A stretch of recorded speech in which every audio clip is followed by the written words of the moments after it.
What types of things do you put in your body? Some people have superficial piercings all over their face, abdomen, and in other areas. Some people may even take foreign objects and insert them into these other areas. One thing we all have in common is that we all ingest food into our body. And most of these people would say that they would like to live a long and happy life. I spent 10 years as a professional chef. I grew up on a monoculture beef farm.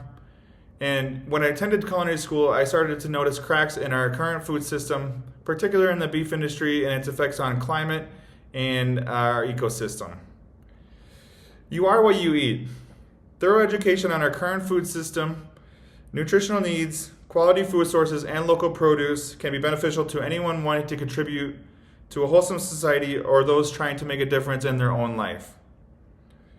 Today, I'm advocating for unprocessed food or food products with less than 5 ingredients. We will be covering 2 issues within the current food system, with one being the inefficiency of the mass produce system. The second will be covering personal health and nutrition, and we will also be offering some ways to combat both of these issues. Our first issue is going to be the inefficiency of our mass produce system currently here in the United States or globally. According to an article by the International Institute for Sustainable Development titled Food System Challenges, 8% of the global population will experience hunger by 2030. Even in communities where caloric intake is sustainable, many are malnourished due to the unaffordability of healthy diets, which is linked directly to skyrocketing costs of these goods themselves. Fertilizer to grow the food is a major issue here, which is manufactured in a concentrated area using dangerous techniques and is susceptible to blockades, which we are witnessing today. Fuel and energy prices to operate large-scale food production and transport of these goods were also an issue. The rising costs are fueled by the war in Ukraine, the pandemic hangover, and climate change. A couple of options to help mitigate these problems would be when you are buying whole produce, take into consideration the source of the food, which may be listed on the price tag or on the packaging itself. You can also reference the Colorado Department of Agriculture produce calendar and try to source fresh vegetables when in season locally. I do have a printed out copy here. If you just Google Colorado produce calendar, it brings you straight to this PDF, which you can download, print, and hang on your fridge for reference when you go to the grocery store. The most ideal situation would be a food co-op where you pay in to a farmer to grow food for you, or just grow your own food. If you have the land and you have the time and you want to spend some time taking care of yourself, be an advocate for your own health. It's the best way. What is arguably more important than the source of the food is going to be the quality and nutritional value of goods being purchased. According to an article by David Cleveland titled "How Does Food Localization Contribute to Food System Sustainability?" Even though spatial localization, which the definition here is food grown within 50 to 100 miles of consumption, that can contribute to limited proven benefits, such as increasing face-to-face contact between farmers and consumers, but it does leave room for improvement to address issues such as improving soil quality and nutritional benefits to humans. I do have some personal experience with soil quality. Growing up in Iowa, I've seen inches to almost a foot of topsoil depleted, biodiversity gone, less species of worms, any soil thriving insects completely diminished.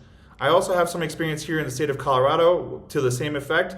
North Boulder County, I volunteered on a farm there where we harvested some beans by hand, and the invasive weeds had grown in so hard and so furious that they almost, every time you picked a bean plant, they would strip off the beans and try to hold the nutrients back to the soil.